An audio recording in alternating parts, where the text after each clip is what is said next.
Hello, this is Robert Rickover. I'm an Alexander Technique teacher in Lincoln, Nebraska. I teach in Toronto also, although these days I'm teaching pretty much exclusively online.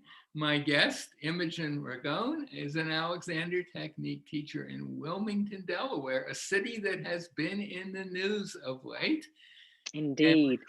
we're talking the early 2021. And Imogen also teaches online. And for this video, and I think probably a podcast will be made into a podcast also, Imogen's going to be interviewing me. And the topic is, what is the Alexander technique approach to breathing? Imogen? Okay, well, Robert, I think as we may have listeners who don't even know what the Alexander technique is, we'll start with that. Sure. Very short definition. What is the Yeah. Alexander technique? Well, there are many different definitions, but I would say for me right now, it's a way to learn how to use your physical and mental mechanism efficiently as you go through life on this particular planet where certain forces are operating on you, and learn how to make the best use of those forces and do whatever you do with less unnecessary effort and greater ease. Sounds good. So what is it about the approach to breathing? Why did you want to talk about it? And why is breathing itself and the quality with which we breathe, why is that important? Right, and it's a really good question. I mean, a lot of people would think, well, I've been breathing all my life. I'm still here. So why would a process like why would there be a process that looks into that and maybe would suggest some ways of changing your habits around breathing? And the answer is that a lot of people don't really breathe as efficiently as they might. They're not getting all the air they really, as you might put it, be entitled to. And their breathing is shallow, and they're simply not getting as much fresh air into their bodies as would be a good idea. And in fact, the founder of this method, F. Matthias Alexander, was up against that very issue. In his case, it occurred when he was reciting. He was a Shakespearean reciter. Right. And he was very talented, but he would start gasping for breath a few minutes into his performances.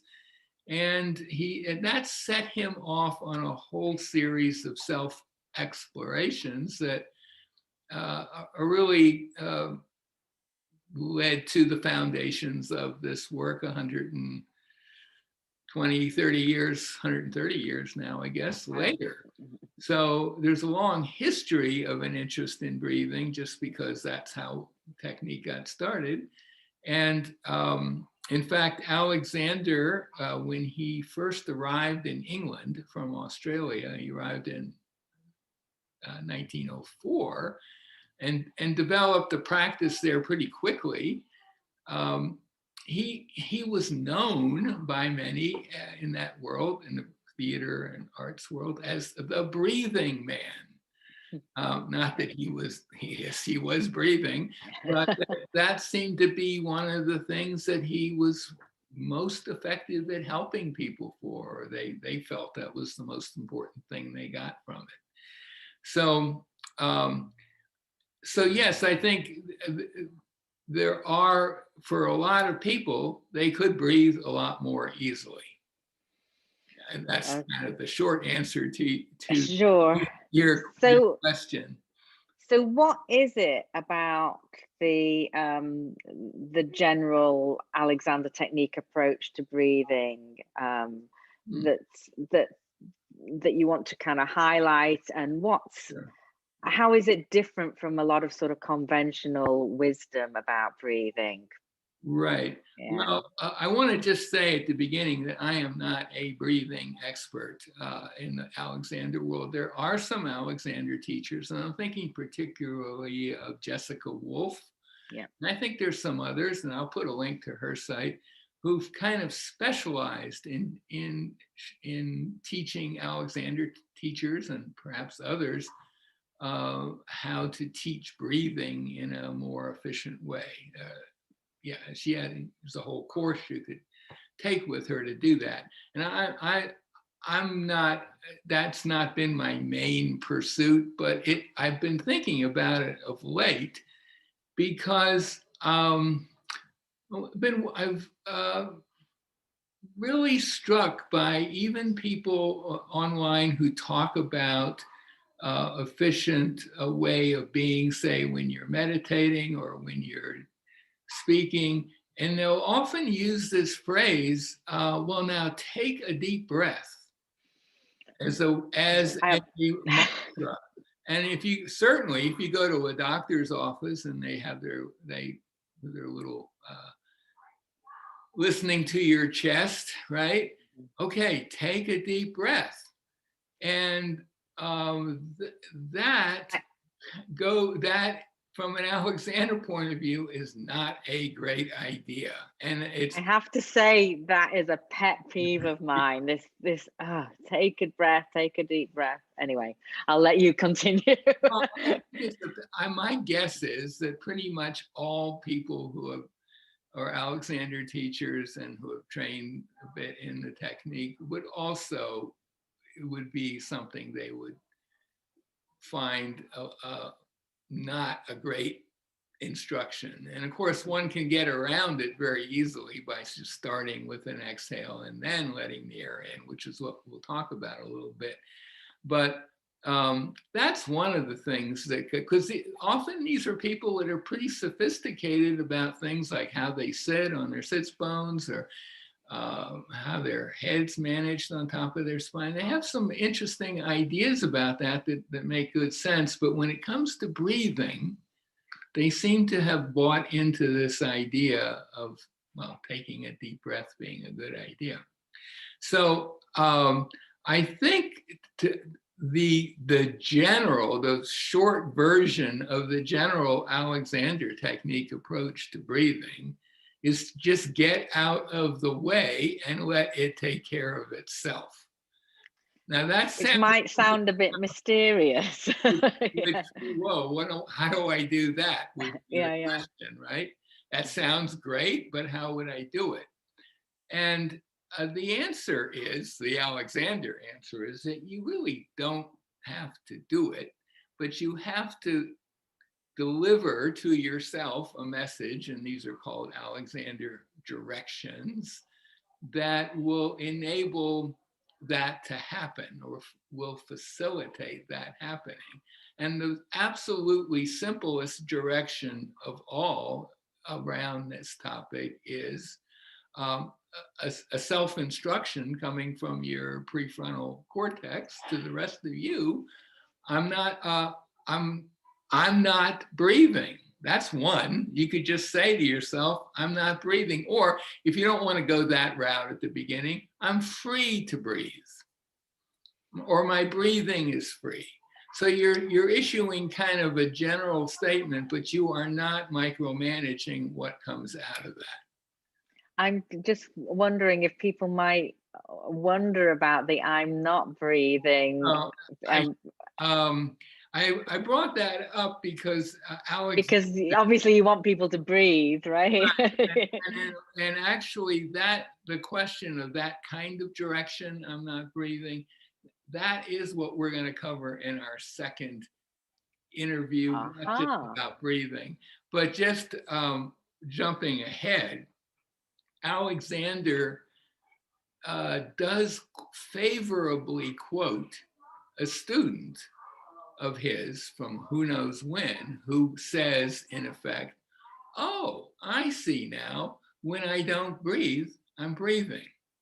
Now, that's an odd statement, too, and it's related to this, I'm not breathing. So maybe we put that aside for a second, but the direction, I'm free to breathe, or my breathing is free, is you putting out an idea, like all directions, but not implementing it. And there's some skill in learning how to do that. The temptation to implement is pretty strong. And I don't want to get into that whole thing. There are plenty of resources about Alexander directions in general. But the basic idea is get out of the way and let breathing take care of itself. So that is, as I say, I think that's the general take on things. And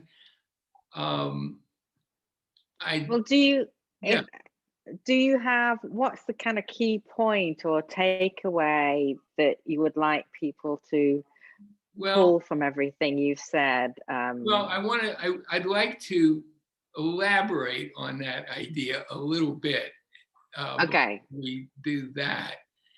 And talk a little bit, get into the weeds of breathing a little bit.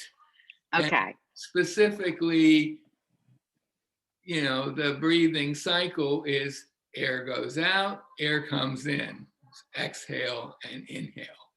And as I said before, you go to a doctor and he wants to listen to your chest, he'll say, take a deep breath. So he'll want you to start with the inhale.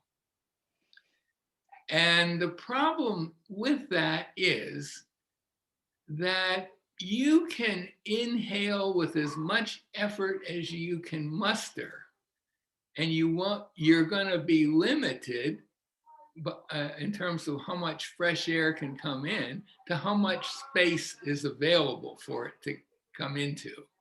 And if there's old air that hasn't been exhaled before, hanging out somewhere in that cavity, then that limits the amount of fresh air you can get in. It's a pretty simple concept, but it's one that gets overlooked a lot. I know whenever I go to the doctor, it's like, I always like, okay, breathe out. And then I'll do my in-breath. Right. So it leads to an idea that sometimes almost sounds like the primacy of the exhale, that's the really important thing, that sometimes Alexander teachers or breathing coaches might say, leave plenty of time for the exhale. Don't be in a rush to switch over to the inhale. Sometimes they'll even say, well, make it a count of 4 or 5 and the inhale a smaller number like 3. So as a way of kind of getting you to take more time for the exhale, less time for the inhale. But that's a relatively crude way of approaching it. But you might find, for example, that if you think to yourself, my breathing is free, and just that, and you don't try to implement it, and then maybe out of a corner of your mind, you might happen to notice that the exhales seem to be a little longer than the inhales, and that they're both getting more, you're getting more air into you that way. So I think that's what will happen if you get out of the way. The exhales for most people, I think, are going to be a bit longer than the inhales. But I think you could play with that by counting, but I think ultimately a more efficient way to get it, simpler way, is just my breathing's free. And as I say, it's simple to say that, and there is an implementation issue that's really crucial that we're not going to get into those weeds right now. So that's one thing I'd like to say. And the other thing is, it's often then said by people who are sort of aware of that even, well, the only part of breathing that requires any effort on your part is the exhale. And the inhale will take care of itself. Now, what I think they're getting at is the inhale will take care of itself without you doing any effort up in the neck and throat area. That anything like that, and which is what Alexander was about early on before he discovered the Alexander technique. But it's not true that there's no effort. The effort, there is an effort to create the vacuum, and once the vacuum's there, the air just comes in. But that effort comes from your ribs and even more from your diaphragm, because in order to get that vacuum, you have to enlarge the capacity of your lungs, right? And that happens when the ribs come out, up and out a little bit, and the diaphragm pushes down because it's resting. The diaphragm's this big muscle that cuts across your torso, much higher than most people think. Its resting position is dome-like up, an upward dome. So in order to create a vacuum and make the cavity bigger, it has to push down against your abdomen, and your ribs have to come up a little. That takes a little bit of work. It's all happening in your torso, and it all will take care of itself just fine if you get out of the way. But it's not like the in-breath is just a free thing. What is a free thing is once that cavity is expanded, atmospheric pressure, almost 15 pounds per square inch, shoves the air right in just fine. And I think that's an important thing to understand. It's not that the in-breath just happens on its own. You don't have to, your body doesn't have to do anything. It's just that what it's doing is not where a lot of people would think the doing would come from, which is taking a deep breath. I think the other thing is that we don't have to do anything to make it happen. No, we just, it is happen. I think one of the, to me, the very interesting thing about breathing is it obviously is something that goes on from the day we are born to the day we die, and you know, goes on when we're asleep and everything. So it just goes on its own, doing its own thing. And yet we do have the capacity to consciously manipulate it. yes. If we need to, like holding your breath underwater or something, that might be, you know, but we tend to, it seems like we've got into all sorts of unhelpful habits around breathing. Yeah. Well, it is an unusual activity in that regard. It can be left alone and it will function, or you can intervene and alter it.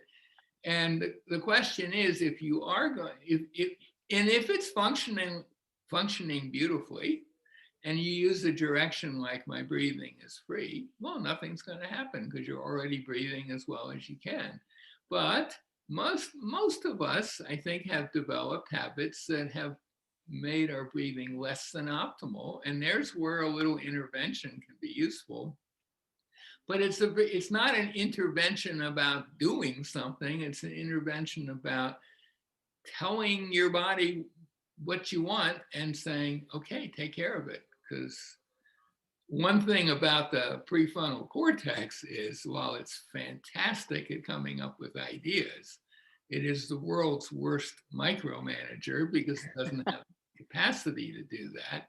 And if you really want to mess up your breathing, try to micromanage every aspect of it, because there's just no way you can do that. But you can give a big picture instruction, and if you do it effectively, and that, as I said, is a skill, then your breathing's going to get better. It'll get as good as it can be right now, and then over time it might get a lot better. So that's really all I have to say. Great. So would you say, like, the biggest takeaway is that don't get out of the way? Yeah. And get out of the way may require you to actually come up with a strategy for getting out of the way. And there probably are other strategies, but I must say, I think the Alexander technique strategy of saying my breathing is free is a pretty simple and amazingly effective one.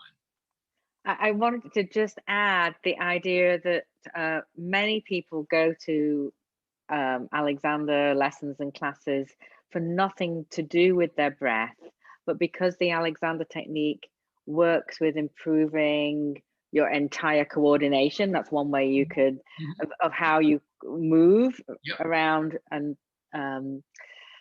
that within that, because you're moving and your posture is better, using that word, and as you move around in your world, your breathing naturally improves without any direct intervention, because everything around it is working better and we work as a whole. So I just sort of wanted to put that context, because Alexander technique's very much about the whole mind, body, self. And yeah, absolutely. even though we're isolating talking about breathing, it's in the context of how we function as a whole.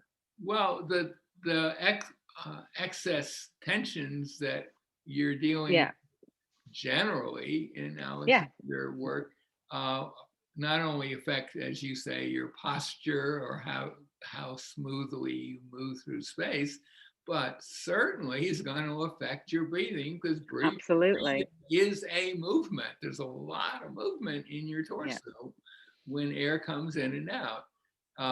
The obvious ones being your rib and your diaphragm, but everything's connected with everything else in your body. So it's not surprising that breathing would be affected. And conversely, that anything that improves your breathing is almost certainly going to improve everything else. Actually, a very well-known Alexander teacher named Walter Carrington, that a lot of Alexander teachers will know, basically said, I don't have his exact quote in front of me, but if you get the breathing going well, you can be pretty sure everything else is. He has he phrases it more elegant than that, but basically that. So yeah. Well, okay, thank you, Robert. Interesting. Thank you. So my guest and my guest interviewer today has been Imogen Ragone, an Alexander technique teacher in Wilmington, Delaware. I will put links to her website, to the website of a woman named Jessica Wolf that I mentioned earlier, who's got a nice video and a whole book about breathing, sort of the Alexander approach, which she actually takes some material from a breathing approach, but it's excellent work, and it's really excellent work. It's it's totally compatible with Alexander thinking, and you might want to investigate those. So thank you so much, Imogen. Thank you.